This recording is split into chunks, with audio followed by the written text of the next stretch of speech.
Pronto. Vou começar outra gravação, porque fica muito pesado o vídeo. Joia. Continuação do vídeo passado. Pois bem, e aí no inciso 6º, diz algo que é muito comum em prova, viu?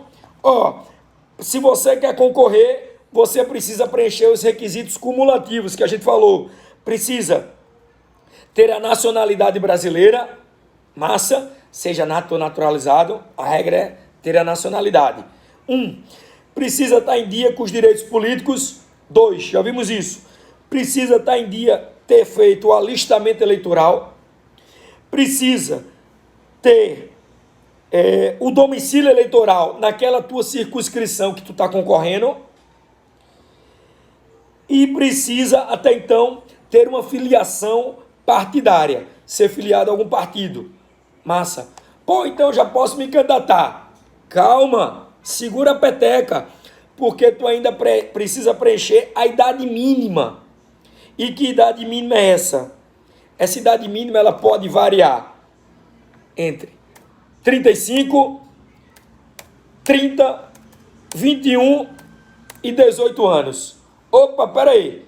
Então, para alguns cargos, 35. Para outros, 30. Para outros, 21. E para outros, 18. Então, perceba que vai ficar uma salada de frutas aí, que isso o examinador de uma banca, ele gosta muito. Porque muita gente vai errar. Olha o que diz a linha A do inciso 6. 35 anos para presidente, vice-presidente da República e senador. Então, só para esses 3 cargos. Presidente, vice-presidente e senador. 35 anos. Tem uma lógica. Alguém conseguiu compreender essa lógica? Ó, por que 35? Na verdade é uma lógica besta. Boa, Rafael. Aí, isso que você colocou. Galera, Rafael escreveu aquilo e colocou. Rodrigo, mas deputado não está na linha sucessória de presidente porque ele não tem que ter 35. Vê só, Rafa, o deputado, ele está nessa linha sucessória, mas não é todo e qualquer deputado. É o presidente da Câmara dos Deputados. E aí, muito provavelmente, eu não sou professor de Direito Constitucional, mas provavelmente, Rafa, para assumir a presidência da Câmara dos Deputados, deve ter alguma normativa interna lá que exija os 35 anos para ser presidente da Câmara. Entendesse? Então, o deputado que possa vir a assumir a presidência da República, ele é só o presidente da Câmara e deve ter internamente algum dispositivo que diz, olha, para ser presidente da Câmara tem que ter 35.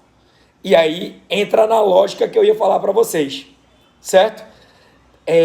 Agora veja, eu estou falando isso não é com 100% de propriedade, é uma lógica que deve ser seguida. E aí eu teria que conhecer o regulamento, o regimento interno da casa, lá da Câmara dos Deputados. Mas é uma lógica extremamente plausível. Então, 35 anos, presidente, vice-presidente, por quê? Porque na ausência do presidente, quem vai assumir a presidência é o vice. Na ausência, aí o presidente do Senado, né? E aí na ausência entra o presidente da Câmara. E na ausência entra o presidente do STF. Ainda entra mais o STF, não me interessa aqui, porque aqui é direito eleitoral, não é direito processual, certo? Então, quem puder assumir a presidência, o raciocínio tem que ter pelo menos 35 anos. Beleza? Isso é um ponto chave. Massa. A linha B. Vocês entenderam aí, galera? A turminha da gente da manhã é uma turminha pequenininha, né? Só são 9.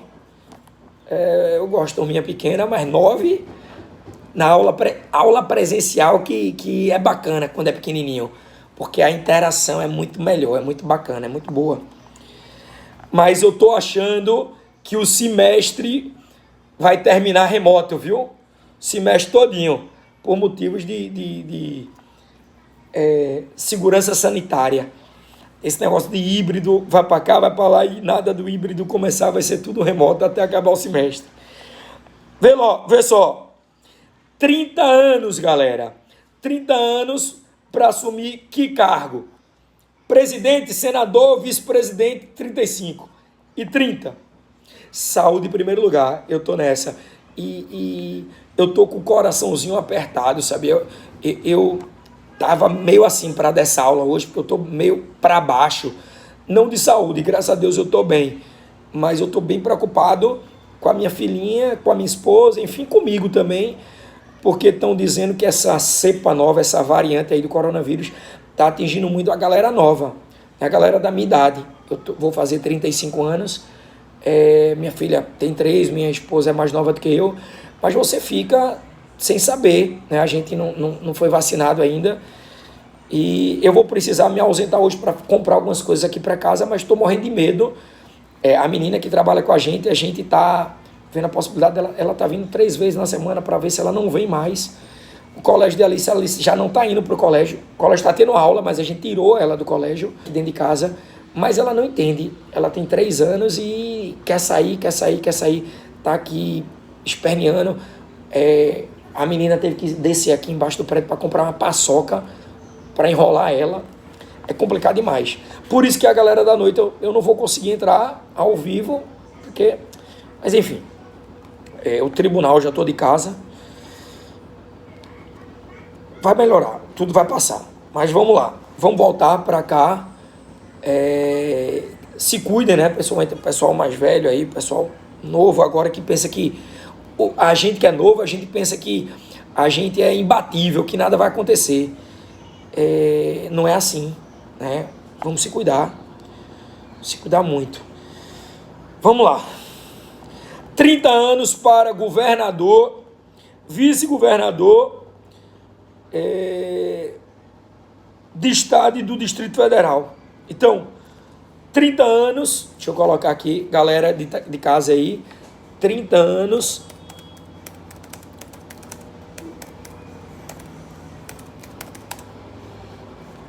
Cadê? Governador e vice. Então, ó, a linha B fala: Rodrigo, o cara quer concorrer a governador e vice, 30 anos, dos estados do Distrito Federal. Isso, provavelmente, o João Campos, que é o nosso prefeito, que, sinceramente, espero que faça um bom trabalho, né? Parece que está bem engajado aí com essa questão sanitária. Eu vi aí ele participando da vacinação e tal. Bacana, o prefeito tem que encarar com tudo isso aí. Não votei nele, mas quem mais torce para que ele dê certo sou eu. Porque eu quero que a minha cidade seja bem governada. Então estou torcendo pelo sucesso dele. Mas muita gente falava que ele ia sair para governador. Ele não poderia nunca sair para governador agora. Por quê? Porque ele não tem 30 anos. Pelo que eu soube, ele tem, a gente até comentou aqui em outra aula, ele tem entre 26 e 27 anos, algo do tipo. Ele se formou com o meu cunhado em engenharia na Federal, e meu cunhado tem 27 anos. 27, acho que vai fazer 28. A eleição para governador é ano que vem. Ele teria, talvez, no máximo... Pronto, aí, Luiz botou 27. Ele teria, se ele completa 28 esse ano, na eleição do ano seguinte ele estaria completando 29. Então ele não poderia sair para governador. Não poderia. Então, só restou para ele a prefeitura, porque precisa, para prefeito, a gente vai ver que tem que ter pelo menos 21. Então, governador e vice, trintinha. Beleza? E aí, na sequência... 21 anos para... Aí vem a reca. deputado federal, deputado estadual ou distrital, prefeito, vice-prefeito e juiz de paz. Juiz de paz não me interessa muito aqui, mas deputado federal, deputado estadual, prefeito e vice-prefeito. Aí tem que ter pelo menos 21 anos. E Carlos tinha colocado no início da aula que 18 anos para vereador. Um único cargo que eu preciso de pelo menos os 18 anos, a maioridade é vereador. E aí, meu amigo, se tu for para o interior afora aí do Brasil, o que temos de vereador com 18 anos, extremamente verde, não está no gibi. Veja, eu não estou dizendo que 18 anos você não tem a competência, não. Mas a gente sabe que tem muita gente que com 18 anos ainda não tem um grau de maturidade aceitável, certo? É porque o pai tem grana, é dinheiro, é babá, babá. 18 anos, vai lá e joga. Às vezes não sabe de nada, sabe nem o que está acontecendo, mas cai lá de paraquedas. Eu acho que deveria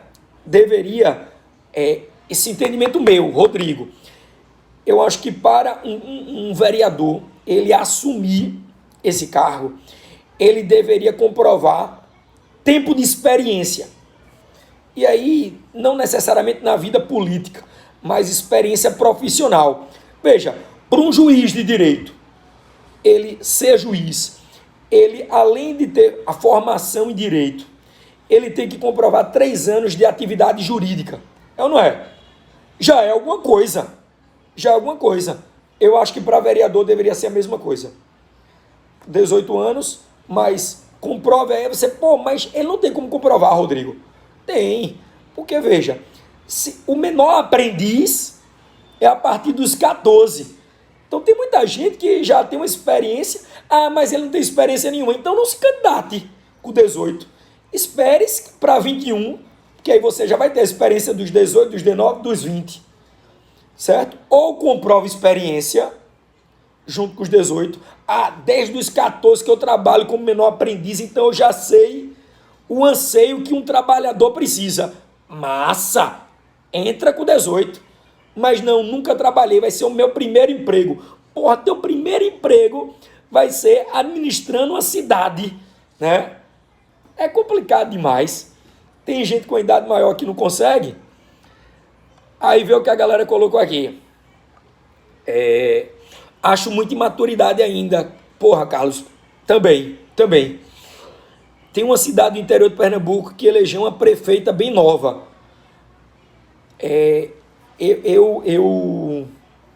Eu não conheço a vereadora. Tem um colega meu que eu acompanho ele pela rede social, a gente estudou junto no colégio, e a esposa dele, ela é vereadora, eu acho que é em Água Preta, no interior desse, Águas Belas, e ela é bem novinha. Eu não a conheço, eu não posso falar muito dela, mas assim, no primeiro momento choca, que menina nova, né, bonita e tal, você vê, e ela é vereadora. Mas pelo que eu acompanho de rede social, ela é bem participativa, ela vai para Brasília, bababá, não sei o que, atua, mas assim, você fica com aquela pulgazinha atrás da orelha, né? No interior, infelizmente, é doutorzinho, né? É verdade, doutorzinho e tal. 23 anos, Thalita, prefeita de Camutanga. Não sabia. Legalmente ela pode, com 23 anos, porque é a partir dos 21. Mas, 23 anos. 23 anos, eu comecei a dar aula com 22 anos. 22 anos, 21, 22 anos. E quando eu paro hoje para fazer uma retrospectiva de Rodrigo dando aula lá com 22 anos, eu fico, meu irmão, eu era extremamente inseguro, né? Claro, não tentava demonstrar para os meus alunos, eu só dava aula de paletó, porque se eu desse aula assim do jeito que eu tô, a galera ia dizer, meu irmão, quem é esse tabacudo aí, dando aula? 22 anos, né? Agora eu tô com uma barbazinha, mas eu não tinha, então era cara de bunda de nenê, era complicado. Eu mesmo não botava fé em mim não, viu? Se fosse hoje, meu irmão assistia aula comigo com 22 anos, eu disse, porra, não sei se eu encarava não, aquele professorzinho de 22 anos. Mas enfim, tudo é muito relativo. Independente da idade, a experiência é importante. Pronto, Ivone falou no ponto-chave, experiência. Eu com 22 anos, eu já era servidor público, já tinha uma experiênciazinha, né, que podia contar. Platão já falava que para assumir cargos públicos. Platão já falava. Boa, Dário, gostei aí do Platão. Para assumir cargos políticos, deveria não só ter a idade, mas também a experiência. E é verdade. E lá, quem assumia os cargos políticos eram os idosos. Você tinha que ser idoso naquela época de Platão, porque a experiência de um idoso sábio, ela valia mais do que toda a experiência de um jovem. É verdade. Professor, o senhor se contrataria com 22 anos? Eu vou dizer, Dário perguntou aqui para mim se eu me contrataria com 22 anos. Eu só me contrataria com 22 anos porque eu já tinha um currículozinho. Quando eu comecei a dar aula, eu não comecei na doida de entrar de cabeça, não. Eu passei no concurso público com 19 anos, na época da faculdade ainda, para ser perito papiloscopista. E aí eu comecei a dar aula pela SDS, para novos PM, né, curso de formação de soldado. E aí eu dava aula de direitos humanos para a galera da PM. Tanto é que de vez em quando eu estou andando na rua, aí tem algum PM que me reconhece. Rodrigo, foi meu professor. Eu fico com uma alegria da porra. Aí eu já joguei aquilo no meu currículo. Então, eu sendo um gestor, que hoje eu sou gestor, sou coordenador do curso de Direito e do curso de Administração, lá em Olinda, eu pegaria o currículo do cara e olhava, esse cara já deu aula pela SDS, já não sei o quê, tem 22 anos e já dá aula, eu até dizia, deve ser desenrolado, contrataria. Mas se eu não tivesse isso no currículo, eu não contrataria, não. Eu poderia estar cometendo uma injustiça, mas eu não pagaria para ver, não. Eu disse, o cara com 22 anos está querendo começar do zero agora, eu ficaria receoso e não contrataria, não. Mas veja que o ponto-chave é a experiência. Por isso que quer concorrer para vereador com 18 anos, comprove experiência. Não comprovou, para mim não poderia. Mas no Brasil não é assim, certo? Gostei da pergunta, viu, Dário? Me colocou numa saia justa. No Brasil, a experiência não é levada em conta se você tem ou mais de 40 anos. Infelizmente. Eu fico extremamente lisonjeado quando eu dou aula e nessa minha turma tem um senhor que conta com mais de 70 anos, né? Acho que é seu Harrison, sei lá, não sei, posso estar cometendo injustiça. Ou é na turma da noite. Não, professor, 81 anos. 81, pronto, Olhe, é porque a gente está aqui de forma remota, mas se eu tivesse de forma presencial, o senhor seria a referência na minha turma, porque 81 anos coloca qualquer um de nós aqui no bolso, em termos de experiência. E aí eu tiro o chapéu. Eu sento para conversar com... Eu adoro sentar para conversar com meu pai. Meu pai ele tem 81 anos também, é da sua idade. 82 vai fazer agora. Rapaz, é uma aula que eu tenho toda vez que eu sento com meu pai. Eu não tive a oportunidade de conviver com meu pai na minha infância. Eu só passei a conviver com meu pai já depois dos 20 anos. Então, ele conta a mesma história 2, 3 vezes para mim, e cada vez que ele conta eu fico mais impressionado e eu conheço a história do Recife pelos olhos do meu pai. Quer coisa melhor do que isso? É muito bom. Mas vamos lá, vamos voltar para o assunto para não ficar... O direito eleitoral ele tem muito disso.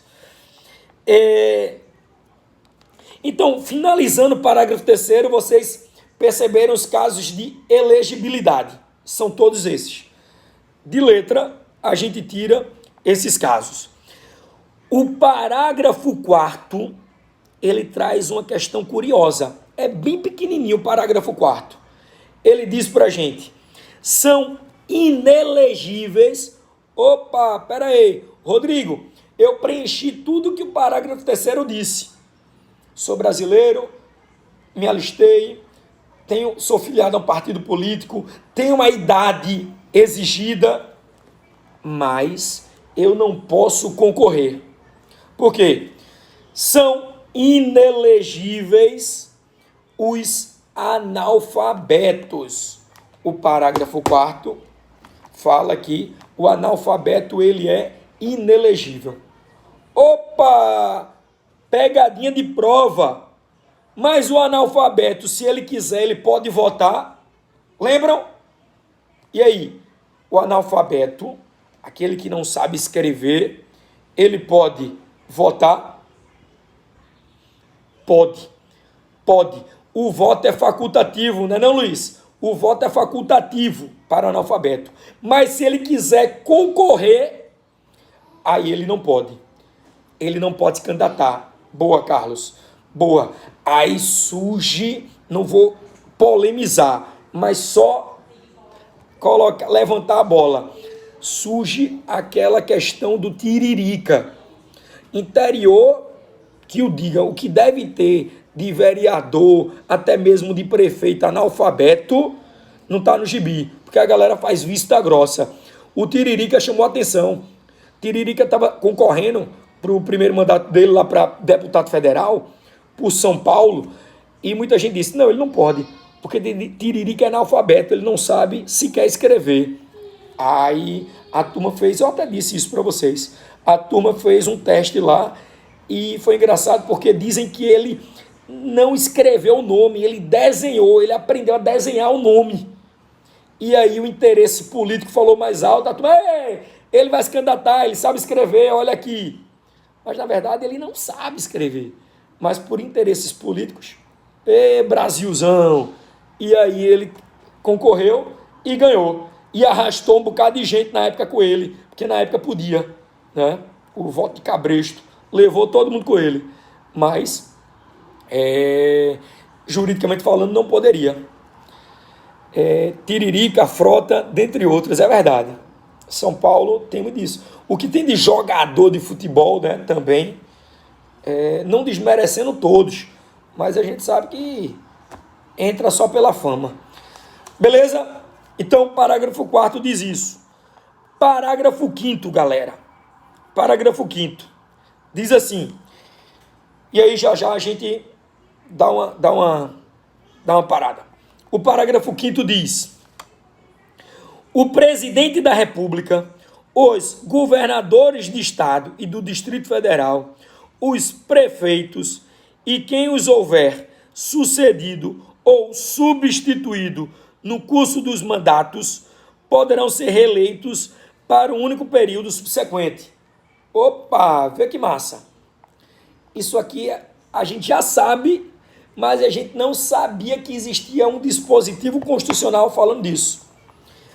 O que é que diz esse parágrafo 5º da Constituição? Diz que aqui no Brasil só é possível uma única reeleição. Uma única.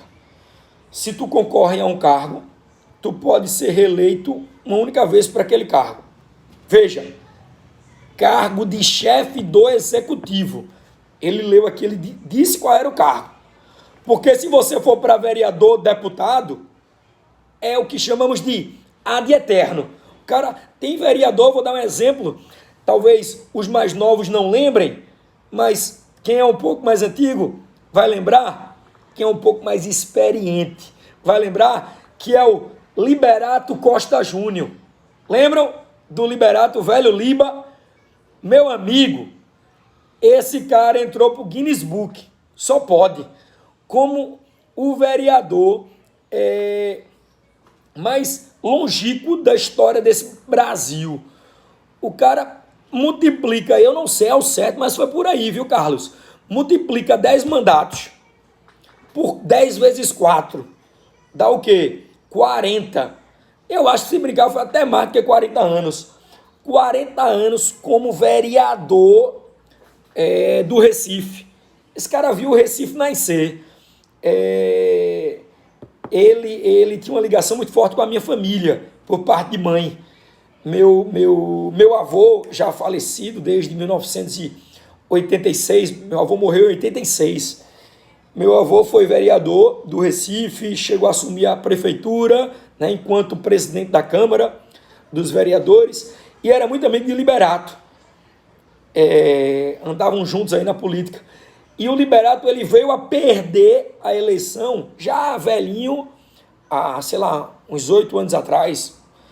E quando ele perdeu, ele já era aposentado pela própria Câmara, mas quando ele perdeu, a Câmara se sentiu na obrigação moral de dar um cargo para ele lá.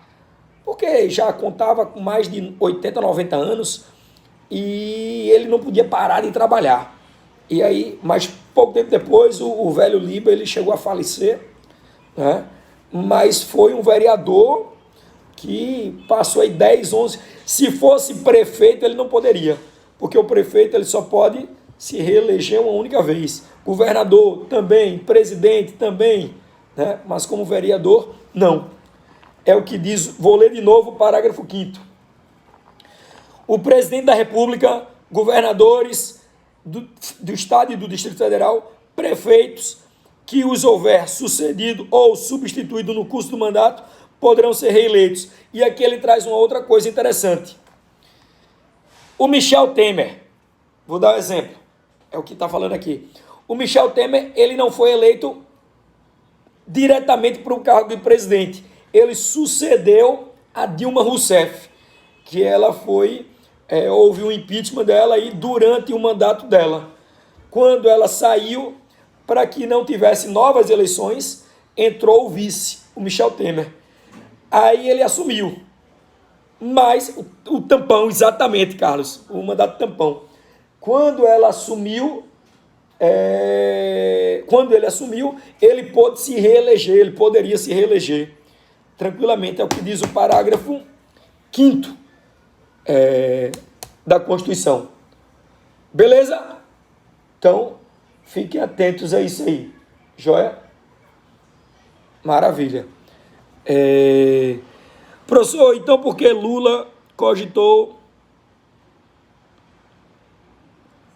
Como é que é? Então por que o Lula cogitou ser candidato? Porque o de Lula é o seguinte, ele foi presidente, foi reeleito, aí ele tem que sair, depois ele pode voltar, ele não pode ser seguido 3 vezes. Foi uma, foi 2, tem que sair e depois vai. Nos Estados Unidos é diferente, Carlos. Galera, que não está lendo aqui, o pessoal da manhã perguntou, Rodrigo, e por que Lula ele não tentou continuar? Porque não pode ser 3 vezes seguido. Ele foi uma, foi reeleito. Tem que sair, aí ele poderia voltar depois, mas não poderia ser os 3 seguidos, né? Sei lá, né? Enfim, nos Estados Unidos, isso é diferente, a lei lá não permite. É meio que uma obrigação moral. Quem fala muito bem sobre isso, inclusive tem um livro que toca nesse assunto, é o Fernando Henrique Cardoso, um ex-presidente nosso. Ele foi candidato a presidente da República, foi reeleito, e aí depois ele saiu. E muitos falam dele voltar. Foi, pelo pouco que eu me lembro, foi um bom presidente. Enfim, não vou entrar no mérito político. Aí ele diz, eu não volto, porque a minha obrigação moral já foi cumprida. Eu não concordo com a perpetuação de uma pessoa na presidência. Aí ele é muito amigo, um sociólogo renomado, ele é muito amigo de ex-presidentes norte-americanos, o nosso Fernando Henrique Cardoso. E aí ele diz, olha, eu sigo o sistema norte-americano, a cabeça dele. Então, eu fui presidente, fui reeleito, mas depois eu não volto, por mais que eu possa voltar, eu não volto, porque entendo que não é o correto, mas algo extremamente sensato. E nos Estados Unidos é assim, e ele segue essa linha. Beleza? Esse parágrafo 5º. Pessoal, vê só, são 11h10, eu vou dar uma segurada aqui, vou dar uma parada aqui nesse parágrafo 5º, certo? A aula foi gravada, galera que está gravando, vou encerrar. E na semana que vem a gente começa do parágrafo 6º. E eu acredito que na próxima aula, na próxima semana, a gente encerra o artigo 14. Beleza? Então, um pouquinho besteirinha antes aí, mas quero agradecer a paciência e que daqui para lá as coisas melhorem também. Beleza? Então, forte abraço, beijo no coração de todos e até semana que vem.